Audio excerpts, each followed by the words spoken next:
His family was not wealthy at all, and what money my grandfather had, he lost in the stock market crash of 1929. My dad was born November 2nd, 1929, and my grandfather actually had to borrow money from a friend to pay the hospital bill to get my dad out of the hospital.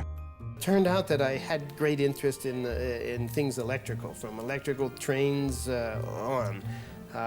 We didn't have enough money to buy new trains, and so I would cut lawns and things and earn the money and then buy ones that were turned in or scrap ones, and then I would fix them. But that gave you all the interest in repairing things. You know, he was just fascinated by electronics and started repairing radios. And out of the basement in high school had a radio repair shop.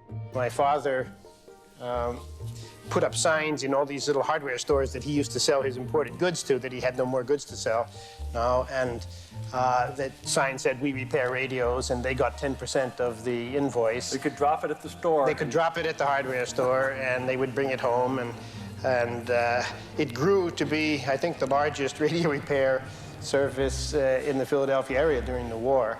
By the time he's getting ready to graduate from high school, is somebody that has already an incredibly good understanding of how electronics work.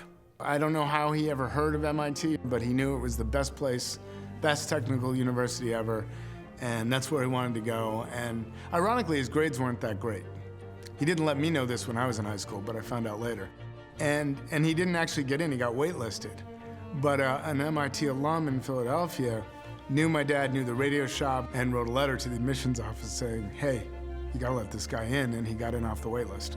I could build these things and get them to work, but I knew I couldn't design them. And I wanted very much to know what the theory was behind all of this. And so I had an incredible motivation. I couldn't wait to go to college.